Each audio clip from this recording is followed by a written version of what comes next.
ดังถึกน้องอยู่เป็นไรเดี๋ยวย่างมาเบิ่งกันอ้าวน้องกระแตสบายดีเฮ็ดกินยังอ่ะดิไผคือลูกแท้ต้มปลาเน่าลีไม่จักปวดกินต้มปลาเน่าต้มปลาเน่าต้มไข่ต้มปลาหัวใหญ่เราจะจักรบน้ำอยู่โอ้มานี่สบายดีมานี่เรียบร้อยมานี่เนาะเอาน้องแต่เป็นยังเบะซบเบะแขวอยู่อันนี้ตื่นจะใส่เวทเรามันอะไรก็เดี๋ยวนี้นะฮะมันจะคือประธานบริษัทมาหยามมึงมาบริษัทเป็นยังไงนี่คือมาหยามมึงคนงานเนาะโอ้เขามาเบิ่งกันเป็นยังไง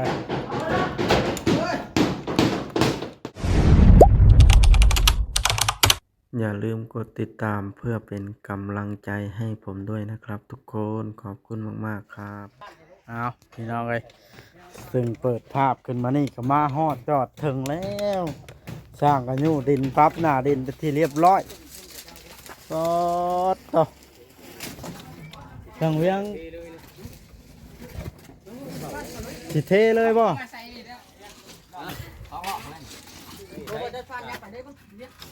ครับช่างโต๊ะสบายดีช่างโต๊ะปั๊บเลยบ่เดี๋ยวนี้ปั๊บเลยก็แดดแท้นี่ต้องใส่แว่นตาก่อนมันแดดแห้ง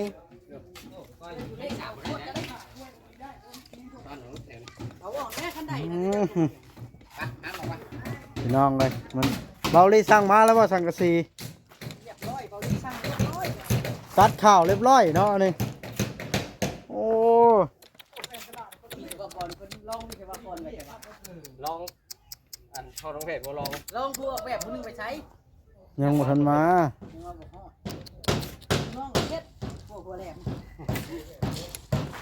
ไวพี่น้องเอาทางนี้เสียงดังถึกน้องอยู่เป็นไรเดี๋ยวย่างมาเบิ่งกันอ้าวน้องกระแตสบายดีเฮ็ดกินยังอ่ะดิไผคือลูกแท้ต้มปลาเน่าลีไม่จักปวดกินต้มปลาเน่าต้มปลาเน่าต้มไข่ต้มปลาหัวใหญ่เราจะจักรบน้ำอยู่โอ้มานี่สบายดีมานี่เรียบร้อยมานี่เนาะเอาน้องแต่เป็นยังเบะซบเบะแขวอยู่อันนี้ตื่นจะใส่เวทเรามันอะไรก็เดี๋ยวนี้นะฮะมันจะคือประธานบริษัทมาหยามมึงมาบริษัทเป็นยังไงนี่คือมาหยามมึงคนงานเนาะโอ้เขามาเบิ่งกันเป็นยังไง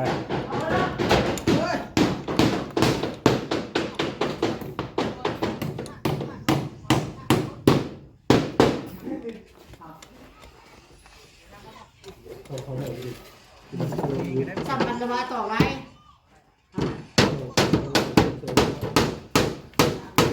เก็บงานมานี่เนาะเขาเดินข้างในกันเสียงดังแล้วจะถึก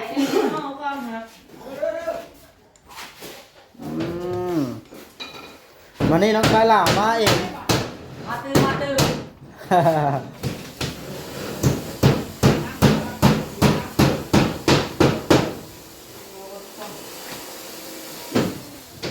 เดี๋ยวบ้าแฟนข้างมาเลยเนาะ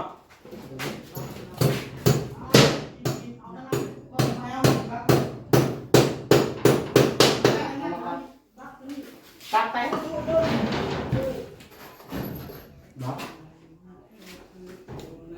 แต่บางแล้วได้รู้บอกกินแหละมันแล้วของนายเนาะลมบนพระอายเรียบร้อยมันเก็บงานเนาะต้องได้เก็บมันเลยอยู่นี่ก็ใส่พาให้กันป่ะนี่ฮะหรือว่าย่างว่าดอกว่าย่างไปขึ้นนะเนาะ ป้าแต่ต้มยังก็ถือกินทั่วๆแล้วอุกแท้นี่ ยังนุ่มทั้งยืน อาหารตั้งแต่ตอนเช้าว่านี่คือว่าเห็นไปกินข้าวอยู่เฮือนหนุ่มลาวเพิ่นมื้อไหนอะน่ะ เมื่อวาน แต่ว่านนี้ว่าตอนเช้ามานี่เราก็เห็นแล้วลงคลิปมานี่สุกเรียบร้อยต่อมานี่ยังบ่ทันมาทีมงานก็ได้บ่จ้อยเด้บ่ลิต้องได้โทรนำบ่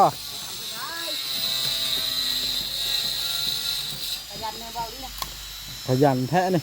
ได้จักซ่านแล้วต้องช่างซ่านล่ะหากนมาถอกที่นี่บ่ทรายนี่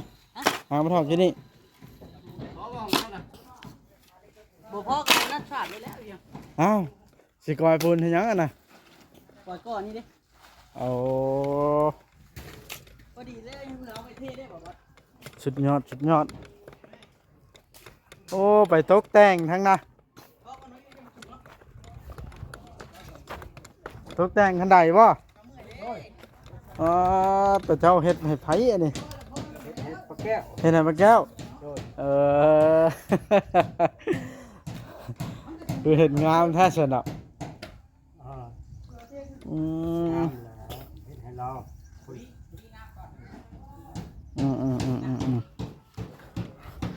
โอ้ทาขอบของเยี่ยมตัวนี้ยังไม่ได้ทาบ่ยังตัวนี้เนาะมาเบิ่งทางเฮือนเทืองก่อนมานี่แล้วโอ้พากันเต็มอยู่นี่อันยะนี่สบายดีเทือง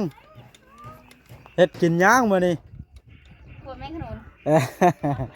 ผักแล้วมันขนุนเนาะปลาแก้วคุณมาอยู่พี่อันนี้ปลาแก้วสาวห่มบ่เบิ่งทางคำดีอันแปลงกันใดบ่เอ้ยปัดตัวแดดมานี่เนาะเบิ่งเขาห่มกันค่อยกันฮ้อนแห้งไปลำปลาแก้วกันโอ้โตเสามันกับเพิ่นค้ำให้บ่นี่เทืองนะเสาเฮือนเจ้านี่แหละอันนี้ได้ลูกเจ้าค้ำเองเอาแล้ว ลูกก็เฮ็ดเป็นหวานนะ อ๋อลูกเขา ง่ายมาเสานี่มันอันเริ่มอันนั้นแล้วเนาะ ลืมดอก มันโมเมนต์เสาแกนตัวนี้เนาะมันบิดมันเดี่ยวมันแบบบ่เที่ยงแล้วเฮือนนะกันได้แปลงต้องได้แปลงใหม่เบิดเนาะยู่ใหม่เนาะ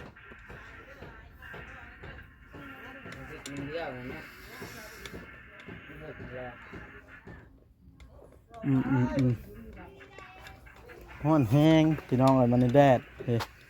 มาบอสเอารถมามานี่ไปซื้อบานประตูเบาหลีบอกว่านี่เป็นจังคือบ่สั่งมาเลยงงอยู่ หาบนหนังห้อง เห็นหยังหาบ่นั่งตอกผ้าแล้วแล้วบ่มีบ่นั่งบ่ทางนั้นนะเอาไปได้เบาหลีคือบ่สั่งมาเลยบานประตูตัวใดเดี๋ยวนี้ สั่งเลยเทมกำลังออกแผนเนาะอันนี้เอาแบบนี้เลยแบบนี้เลยไปแก้ให้ได้ เอาแบบใด แบบนี้เลย จะเอาวงกบพร้อมบ่เดี๋ยวนี้ วงกบพร้อมเอ้าวงกบจะสิอันสิไทยเอา เอาปองเยี่ยมบ่ความหมายนะ ปองเยี่ยมนี่นะปองเยี่ยมไม่ใช่นี่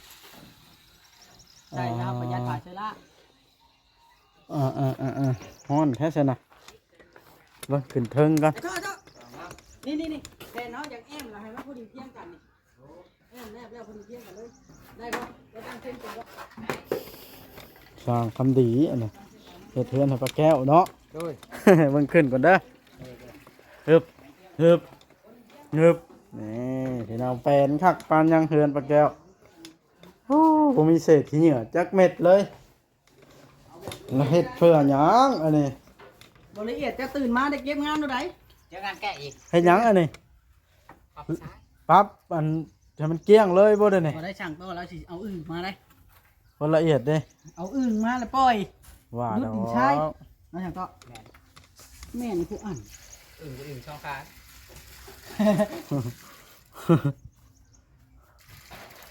ฟ้า แม้จะทรงนะหอยอย่าใช้น้ำร้ายได้ โทรหาบ่จ้อยเลย อยาก โอ้ ยาว มันจะ โทรหาบ่จ้อยเลยบ่จ้อยมาฮอดแล้วบ่ มันบ่ตั้งกินฮอดบ่จ้อยแฮง โทรเบิ่งเฮ้ยถามเรามาแล้วบ่ บ่จ้อยถามแต่เรื่องทรงปุ่งเลยถามไปต่อ ปูนนะ ปุ่งว่าบ่ได้มันสิบ่จางว่ะ ใส่เกลือหลายบอกห่างต่อเนาะ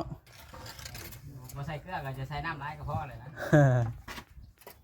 แต่มีใบไม้นี่ต้องบอกว่าใบไม้นี่ต้องเบิ่งได้อย่าให้กลางใบไม้มันเข่าได้ เอ็นได้บ้าง กลางมันจะคันได้ เอาเลยกลางมันคันบ่ดอก ก็ทั้งนั้น บ่เราดีโทรหาบ่จ้อยเด้อ ทั้งนั้นน่ะปิ้นทางท้องมันออกมาเนาะนะ อะไรเล่าอยู่ใช้ดูดิวัดใด เอาแล้วเอาอีกแล้วพ่อแพทย์ บ่ นะ ว่าดอกเข้าอีกแล้วดิบ่ว่าดอกบ่จ้อย อันนี้แล้วขยวัด อลีบ่เคยกินโอ้เนี่ยมันหนาเชื่อเนาะ พ่อจ้อยไปไหว้พระบ่ แม่นเพิ่นว่าแว่ไหว้พระก่อนเพิ่นว่าคือดวงช่วยแท้ช่วงนี้นะ ช่วยแบบไหนน่ะ ช่วยแล้วเราเอาน่ะคือเลขกับทึก ถอยทั้งบ่ถึกเลยบ่มีเงินใช้ของมือนี่ แม่มดขึ้นฮอดเบาเวียง แม่นบ่ เออ เบิ่งคลิปแม่หมดขอความช่วยเหลือแบบไหนอะน่ะ ขอความช่วยเหลือแล้วเมาแฮง ตามพังเสียงนะ รถละล้านสองนึงได้อะโตย แพง อ้าวแพงจังได๋นี่เนาะ ดินชายนี่ เพราะว่าล้าน8เนาะ เอ้ามันถอดแต่ชายเด้ ตัวได้ชายอยู่ดอกชายมันก็เป็นซื่อๆ กันปนหิน บ้านบ่ ก็ แพ แพง ล้านห้าอยู่บ้านบ่แพมันไกลกว่าบ้านเฮา ไก่มันไก่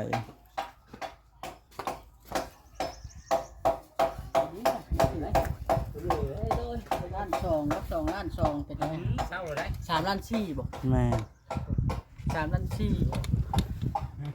โทษตัวขึ้นไว้แต่ว่านนี่อันขึ้นโค้งเป็นอันไหนจังเฮ็ดไว้ ไอ้ ก็ บ้าน สั่ง คุ ต้อง ณช่วยในเด้อมื้อนี้เด้อ หืม ถ้าเราไปเอาของเยี่ยมมาก่อนจ้ะน่ะ ซอยแล้วสิยืนสังกะสีให้สร้างโต๊ะสร้างเวียงแล้ว อ๋ออยู่บ่ปูนเฮาน่ะ บ่ยากดอกอันนะ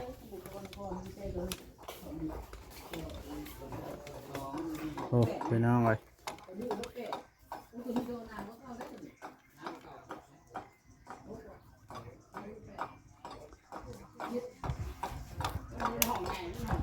เด็กตัวตั้งแต่แล้วก็พักผ่อนพี่น้อง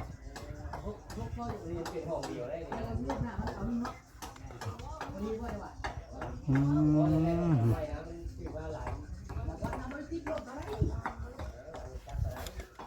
มันยังสั่งเพียงว่ายังนะเบิ่งสิโดดลงนี่ โอ้ได้หมูปั๊บเลยมันจะมาเฮ็ดบึ้ง ฮะมาแล้วลองทืบให้มันเจ็บเด้นี่เด้ ไอ้โตเราบ่จังได้เฮ็ดน้ำแล้วคำแบบนี้ โอ้ย แต่เราให้บอกทิ้งบ้าน โดดจุดนั่นเด้ บ่จ้อยเฮาต้องเฮ็ดว่าห้อมนี่เป็นโทษก็นี่อีกบ่ได้เฮ็ดหยังดิช้อย เนี่ยมาพี่ช่วยดูแม่น้าจะมาให้เบิ่งนี่น่ะบันไดมีใจบ่นี่น่ะมา เอาแก้วให้เบิ่งเพิ่นผู้โบกขนาดเด้ คาดว่าแล้วบ่สั่งเวียงมุงมานี่คันจังกะสีมานะ คิดว่าในใจเดี๋ยวสิมาแล้วก็ได้ไปสั่งแล้วล่ะจังหน่อยแล้วว่าสิมา มุง8แผ่นบ่แล้วมันก็บ่ว่าดอกเนาะพัฒนชั้นหนึงเนาะ วง8แผ่นแล้วสิลงมาเทพื้นแล้วจังพอดี อืม สิเฮ็ดสองเวียกเลยมึง เทพื้นเลย โดย มื้ออื่น เอา ตั้ง มื้ออื่นมันจังสิได้ตั้งเซ็นคำมามื้ออื่นเทพื้นแล้วเฮาก็ได้มื้อซื่อๆเด้คำในกระยามันมึง อ๋อ เนาะสั่งต่อดูว่าได้ แม่มีนะเนาะ เออ อืม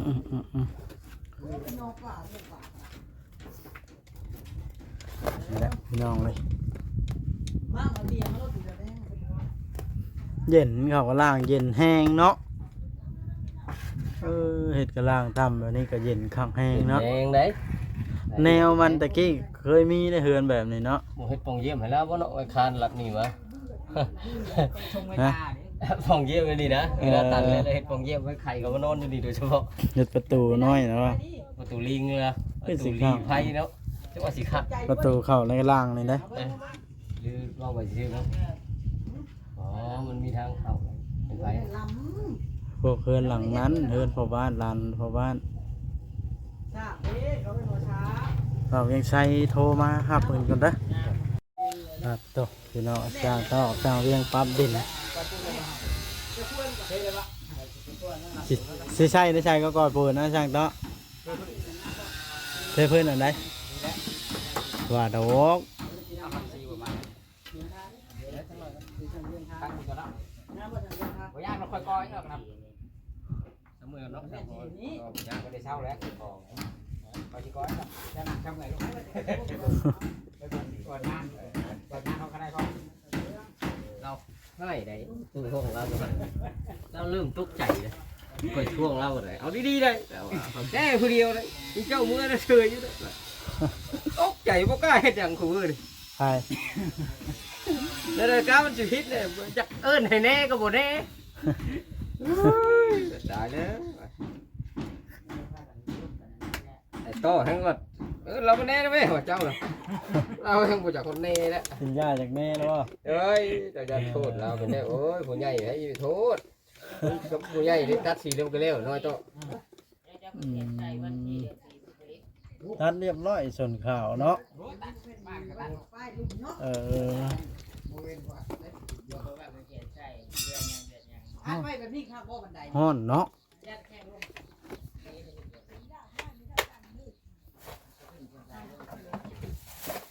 อื่น ตัว สีได้เก็บสีตัวนี้พร้อมสีขอบประตูนี่เก็บทั้งตัวลุ่มตัวเทิงเลยได้มืออื่นนี่ต้องใช้ขอบประตูนะเดี๋ยวคือจะใช้บานกำมวยไงเนาะ แล้วก็ เดี๋ยวแบบ2 บาทนึงเจ้าก็ใส่เด้หรือว่าเจ้าใส่2 บาทนะเจ้าเนี่ยมาใส่คือเก่า มันไม่ได้หัวใจเป็นให้ ใส่แบบสร้างแก้วนี่นะใส่ทำก่อนเลยเนี่ยอย่าเห็นเป็นวัฒนะ เอาวันนั้นว่า เอาช่างเนาะสร้างแก้วก็ใส่ไปหนึ่งเป็น เอาฉันนั่นเลยนี่ไหม นั่นไหน ไผ่กลัวมันขนมมากินนะ เดี๋ยวบางทีผู้มากินกับเพิ่น2 คนเนี่ย โอ้ อย่าเฮ็ดเรียบอะไรแข้งต่ำได้แก่ได้หมดมาเช่าหุ้นเด้อลูกคุณดีเด้อบ่อยากให้ฮักผมกับงานหลายได้นี่เด้ อ๋อ ถ้าดีเนี่ยคักกัน เห็นไอ้ที่คอมเมนต์เยอะ นี่แล้ว เพื่อนป้าแก้วมันจะไปช่วยเท่าบ้านน้องแต่ได้ไงบ้านน้องแต่ละช่างมืออาชีพ อย่าแล้ว อันนี้แหละช่าง ช่างย่องเอาซื่อ สร้างบ่คันว่าเพิ่นเนาะสร้างนิ้วแก้วเราผ่านเฮ็ดมาหลาย30 ปีแล้วเรา เราเห็น เก่งกว่าอยู่แล้ว เก่งกว่า ๆเก่ง ไวกว่า เพราะว่าเราจนประสบการณ์นะโดยประสบการณ์สร้างเวียงแบบกำลัง4-5 ปีนี่เนาะ อันนี้นะพี่น้องเอ้ยแต่ว่าเขาก็คอยปรั๊บเอานี่แล้วเนาะสร้างเวียง โดย เก่งบ่เก่งก็ได้คอยปรั๊บคนดอกเอาแนวใดอันนั้นก็คือเครื่องมือกับกระบอกปูนอีหยังเขาก็ยืมลูกแก้วปูนแล้วมีก้อนเด้แนวใดเขาเป็นพี่น้องกันอยู่แล้วเนาะพี่น้อง FC น่ะเพิ่นบ่เข้าใจเพิ่นว่าโอ้ยต้องแก้วงามกว่าโอ้ก็ ธรรมดาแล้ว ไปแล้วเนาะ โอเคพี่น้องบ้านนี้สิได้ขอตัวได้บ้านนี้ จบคลิปว่า โดยขอตัวไปหาชื่ออันนั่นได้ หัวกระตับไข่เขายังอยู่บ่ บุแม่นเนาะไอ้ว่าชื่อประตูเนาะ ชื่อประตู จะได้ก็อยู่ดีแห้งทางเวียงลุยๆเด้อ โดย จางโตะลุยๆเด้อสู้เด้อมุงพร้อมเทพื้นพร้อมแล้วได้บ่เนี่ย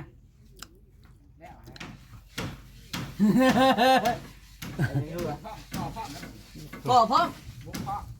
เอาเหล็ก